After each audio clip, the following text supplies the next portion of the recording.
Será que meus planos foram para o caralho? Estas cenas que vocês estão vendo agora são o momento em que nós chegamos a menos 30 graus, com vento forte e mais de 10 centímetros de neve caindo durante um dia inteiro. Senhoras, isso é um dia após uma tempestade de neve aqui em Quebec, que aconteceu durante a noite. Olhem a rua, isso aqui não estava assim antes, não tinha todo esse centímetro de neve. Olha a minha moto, vai. A coisa aqui está séria. A neve bate nos meus olhos que tá protegendo o celular.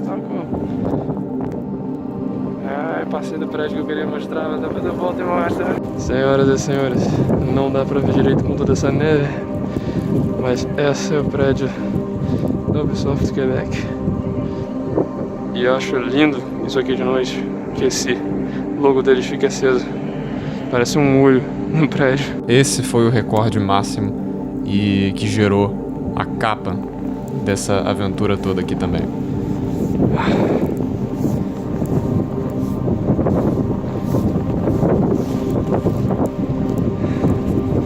Uma coisa que eu não mencionei aqui. A neve cobre tudo, então a gente não consegue ver a maior parte dos parques e por aí vai. O que vocês estão olhando aqui na minha frente não parece, mas é um parque. Tá completamente coberto. Eu tô escorregando aqui. Tá completamente coberto as entradas dele por neve. Ou na verdade uma camada de, uns 20 centímetros de neve. Não, mais que isso. Por aí vai, 20, 25 centímetros. Então você não vê. Essa cidade é muito maior no verão. É isso que a gente chega à conclusão quando a gente está coberto dessa coisa fofa branca aqui, na maior parte do nosso tempo. Eu estou ao ar livre aqui no prédio, caralho! Sem nada, sem casaco. Vamos fechar, foda-se. Missão cumprida? Quase. Porque a gente tem uma situação numa mão e outra situação na outra. Como eu falei ali atrás, minha prima estava passando por uma transição de faculdade e ela precisava participar de uma mostra aberta numa universidade, chamada Universidade Concórdia. Isso aconteceu justo na hora em que eu estava para vir para a cidade, para Quebec, no caso. E ela ainda foi super carinhosa de tentar dividir o tempo entre eu e a minha visita, terminando o semestre no atual curso e se preparando para o novo curso. A minha ideia era voltar para Sherbrooke e poder praticar mais raquete, poder andar mais com os meus tios e os amigos dele, porque provavelmente eles iam fazer ele ia atolar o porão da casa dele com 2 casais de amigos, uma coisa assim, o pessoal ia ficar por lá, ia ficar fazendo trilha por perto. Mais ou menos o que eu já tinha vivido ali perto do chalé. Só que ia acontecer em dose dupla. E aí? De um lado você tem ajudar uma pessoa que foi generosa, mesmo que isso a sacrificasse em um momento tão difícil. E de outro lado, você tem o retorno para pura diversão, para poder fechar com chave de ouro. Toda a trajetória que está aqui, sabendo que é uma viagem inteiramente sua e pessoal. O que é certo a fazer numa hora dessas? Eu sei qual é a minha resposta. E o que veio a partir dela é o final.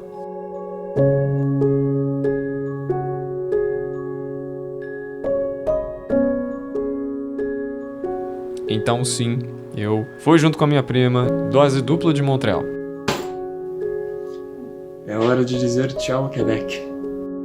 Ela alugou um Airbnb numa das ruas principais de lá, que corta a ilha inteira, Rua Saint-Denis. É uma avenida larga pra caramba que eu devo ter filmado aqui alguns trechos dela. Essa é a sala. Nossa, o que mais poderia ser? A sala se une com a cozinha, como a maioria das casas. A lavanderia fica parte aqui, parte ali onde eu passei. Deve ser a secadora por ali. A lógica dos apartamentos por aqui, esses lugares são compactos. É um lugar pequeno, depois eu vou mostrar como é o acesso à casa. Aquela porta principal, que tem uma fechadura eletrônica. Meu PlayStation está vivo, sim. Estou tentando falar baixo porque a minha prima está dormindo no outro quarto. Aqui temos uma mesinha, chocolate. Banheiro, que era onde eu estava vendo o pôr do sol. 2 quartos para lá e a porta de saída. E eu tô aqui. Anteriormente, mais cedo, eu mostrei pra vocês como todos os lugares são equipados com esse fogão no estilo cooktop. Aqui, é tudo elétrico, não tem fogo. Até hoje eu não ouvi mais fogo no fogão. Esse apartamento aqui, se eu não estou enganado, se configurou como um 4,5. Por quê? Nós temos aqueles 2 quartos pra lá, nós temos a cozinha unida com a sala aqui. Então isso na verdade forma um cômodo. Cozinha, 2 quartos, significa 3. Me corrigindo, então é 3,5, porque o banheiro é sempre o meio. O apartamento mais legal que eu vi aqui até agora foi o do Gabriel, e no centro, aqui, onde é a sala e a cozinha, era na verdade uma área, parece um círculo que conectava todos os outros cômodos da casa. Então você podia ir dali, era a área central do apartamento, você dali podia ir para os 2 quartos, para o banheiro, para a cozinha e para a saída da casa. Chegando nesse dia, nós saímos para jantar fora, eu não me lembro o nome do local, e esse tinha som ao vivo.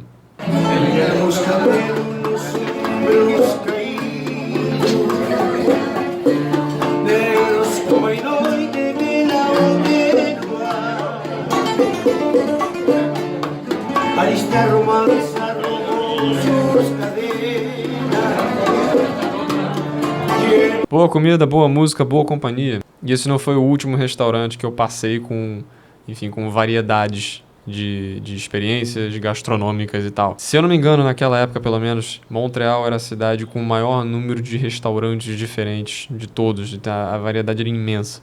Eu não tenho dados para poder passar disso, mas foi o que me falaram os casais amigos da minha prima, amigos do marido dela, que já viviam lá também e acabaram compartilhando essa informação com a gente. Tão diverso é o negócio que logo depois disso a música não parou. A gente só diferenciou o lugar que a gente ia. Nós partimos para outra proposta, um pouquinho diferente.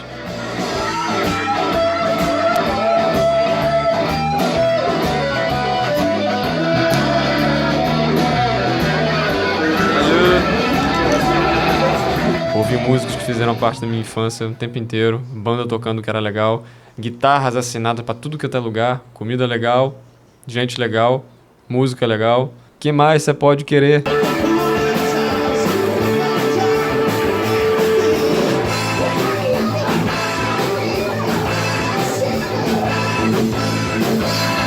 Mas enfim, capotamos depois, de volta no Airbnb.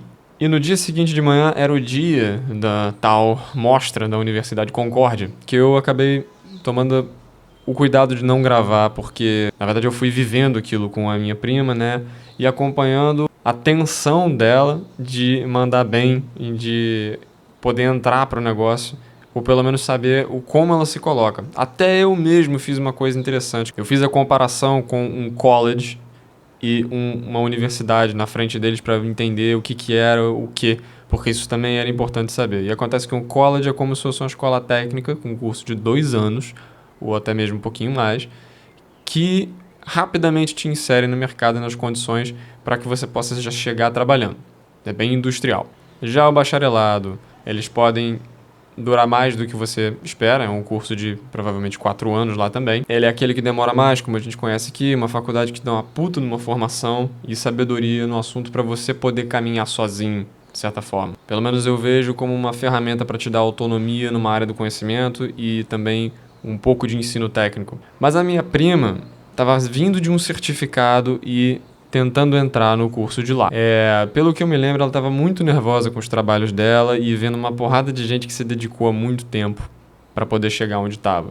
Então ela achava que ela não tinha a menor chance. Só que eu fiquei ali do lado dela o tempo todo. Hoje, anos à frente, ela é formada pelo esse mesmo curso que ela duvidou um bocado de ter entrado. E acontece que tinha gente lá que trabalhou bastante tempo, mas a gente esquece que cada um tem sua noção de tempo também e que muito para você pode ser um pouco menos para o trabalho do outro em relação ao próprio trabalho dele. Dica que eu dou no meio da situação dessa: se compare com você mesmo anteriormente. Você não sabe o que os outros que estão ali estão pensando também ou deixam de pensar. Cada um ali vem com experiências diferentes, com uma vivência diferente e pode achar que o seu trabalho tá lindo e que o deles também tá ruim. O que importava ali era que ela mostrasse a cara e visse o que fazer, né, para saber onde que ela ia se encaixar, mais ou menos. Após ter passado tudo isso e esse pequeno período no Airbnb com ela e o marido dela, estava chegando a hora de deixar ela voltar para Quebec, porque afinal de contas a vida dela ia continuar lá, ela não tinha ainda acabado o certificado que ela estava fazendo, então a vida dela estava toda por lá. Mas ela veio para poder fazer isso e a gente pôde esticar um pouquinho junto, curtir Montreal junto. E a gente foi no Marché Jean Talon de novo, só que para visitar aquela creperia que eu falei antes para vocês.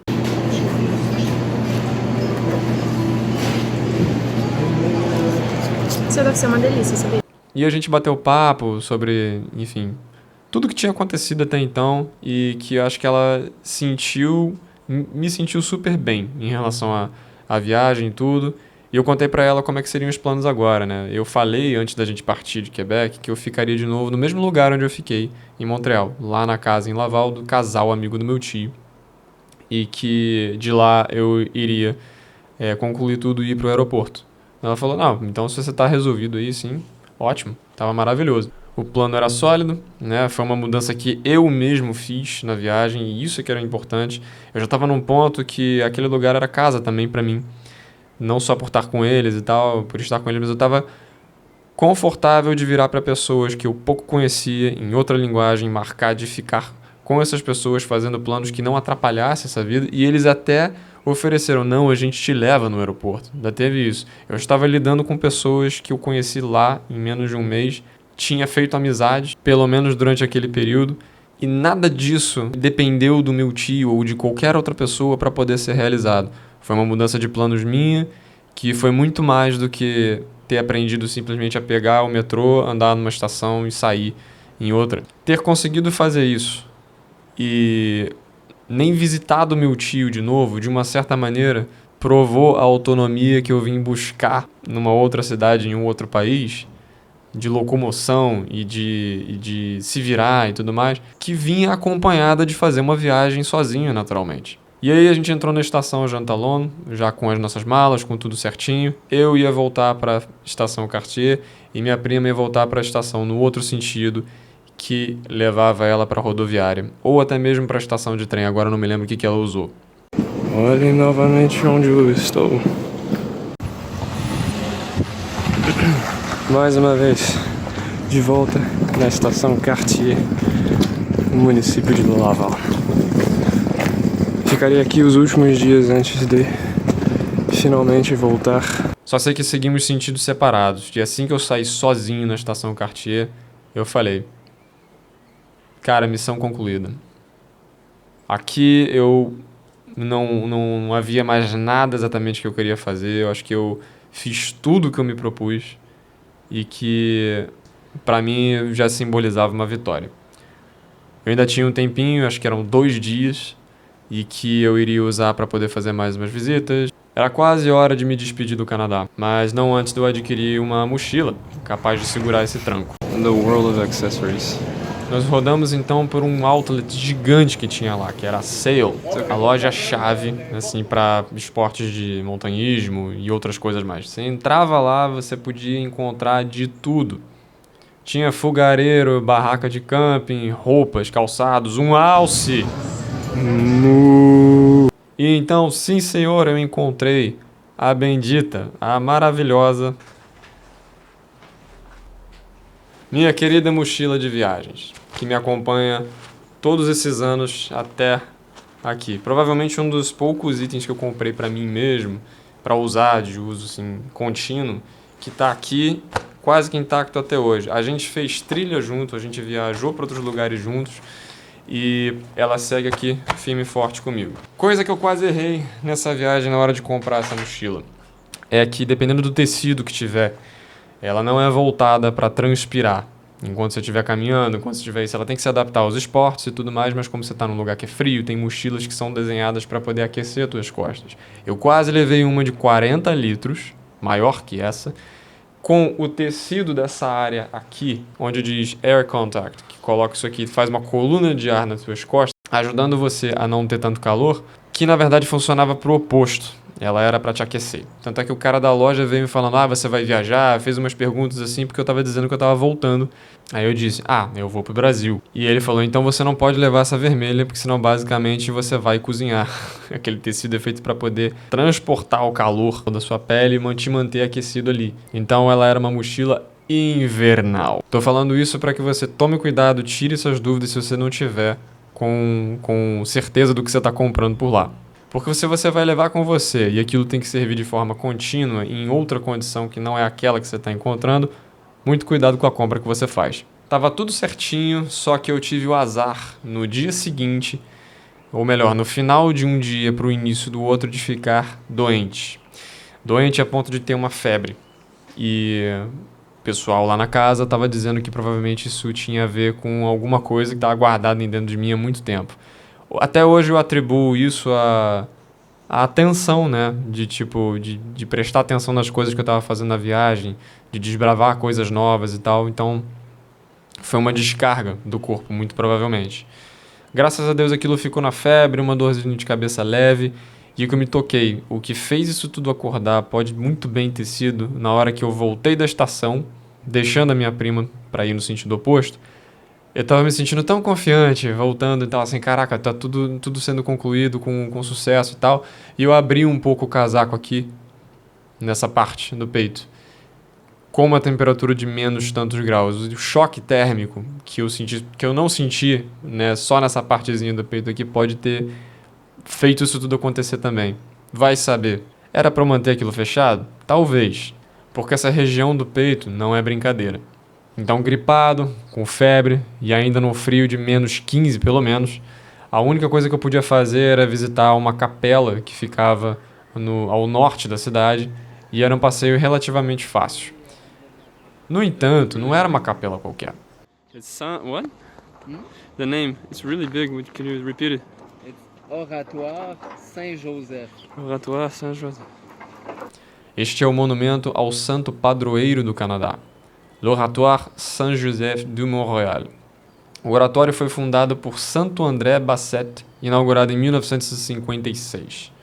Depois que eu pesquisei algumas informações aqui para poder complementar o que eu aprendi lá. É um espaço dedicado a São José, pai adotivo de Jesus. E esta construção segue sendo o maior santuário no mundo dedicado a São José. No caso, eu não estou bem hoje, eu estou sentindo um pouco doente, eu devo ter um pouco de febre, mas quando eu estava saindo de casa eu reparei que simplesmente deixei o casaco aberto numa hora que eu não devia. Eu não podia, eu não queria me deixar de ver isso por causa de uma febre. O meu retorno até a casa em que eu estava anteriormente de Montreal foi um pouco súbito, na verdade, foi muito rápido. Então no último de ontem eu não filmei absolutamente nada. Eu apenas cheguei na casa e resolvi me ajeitar lá e eu comecei a ficar doente ali mesmo. E hoje de manhã eu passei a manhã toda pensando se eu ia sair ou se eu não ia sair. Você se deixar ser solitário é mais frio, é mais duro do que o teu próprio inverno. Portanto, chama qualquer um, vai dar uma volta, vai aproveitar, porque essa cidade é bonita demais. Aliás, todas as outras também são. Minha voz está falhando um pouco. Com características bem específicas, um lugar é muito diferente do outro, tudo isso dentro de província do Quebec. Falar completamente em francês quando você precisa comprar alguma coisa, ou falar com qualquer pessoa, perguntar, quando você conclui tudo em francês, é uma satisfação do cacete. A minha ideia no final era fechar tudo na roda gigante de Montreal, para poder ter uma vista da cidade por completo.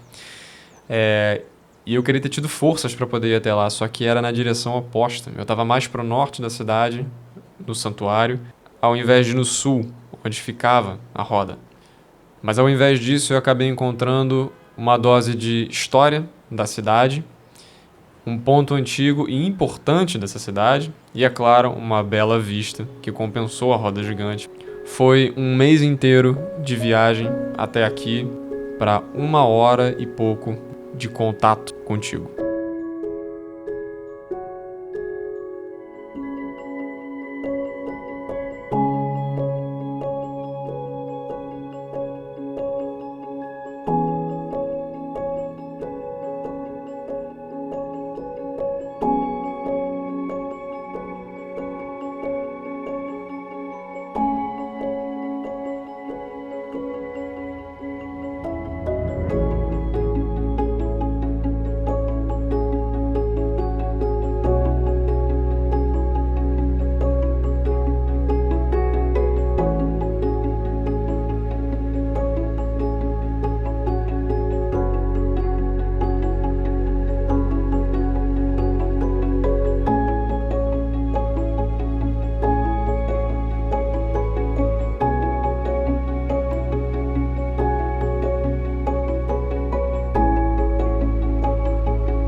Janeiro.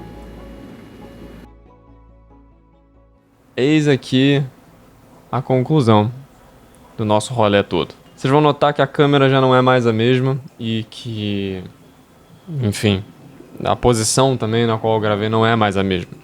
Porque entre o final das gravações e todas essas etapas que eu acabei arrumando para poder fazer e tornar isso um filme em episódios, longa-metragem, chegou a câmerazinha que eu tanto buscava para poder servir de, minha câmera principal ou de apoio, que é uma GoProzinha. E é ela que tá filmando essa tomada final aqui, onde eu digo 2 mensagens no final das contas. Uma é que ninguém, em larga escala pelo menos, vai te recomendar fazer o que eu fiz.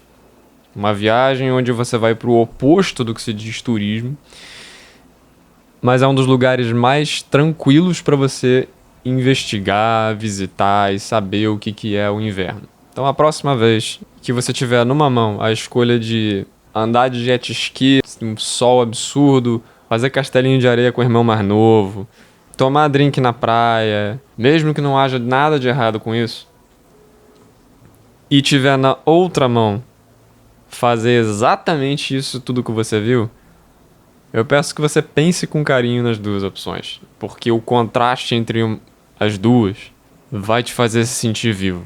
Se você está mais habituado à primeira, ou mais próximo dela, se dê pelo menos a chance de viver uma coisa dessas uma vez, para descobrir se você gosta ou não. A segunda coisa é que no percurso de produção disso tudo, o Canadá mudou bastante e está atualmente passando por crises, tanto na parte política, preço de aluguel muito grande, a vida para o imigrante já não se atinge da maneira que eles mesmos transpareciam para nós. Mas tudo que há de bom naquele lugar, eu acho que está preservado, e quando essa situação passar e as coisas mudarem um pouco, vai voltar a ser uma grande proposta de vida e de qualidade de vida. Mas eu acho que esse não seria o momento para tentar. Agora, eu descobri, seria uma coisa que eu gostaria de tentar? Muito provavelmente. Para quem tem esse desejo, eu digo isso. E a última coisa é sobre essa relação de conteúdo, que eu acho legal. Eu vi uma pessoa num vídeo que eu gosto muito e que eu já vi trocentas vezes dizer isso no final. E eu acho que isso faz parte. Foi 1 mês de viagem, 2 meses de escrita, em tempo assim somado, né? E provavelmente mais uns 2 de edição, contando os finais de semana e momentos dispersos que eu acabei mexendo nisso. 5 meses da minha vida para 1 hora do teu entretenimento. Eu espero que tenha valido muito a pena. Pelo que você aprendeu aqui, pela diversão que é para mim fazer isso, mas para você também poder assistir algo feito com bastante carinho. E um último recado bônus é que, com certeza, um dia a sequência vem aí. Mas dito isso, é bom estar aqui de volta nos 30 graus que eu falei no começo. Porque lá, cara, lá é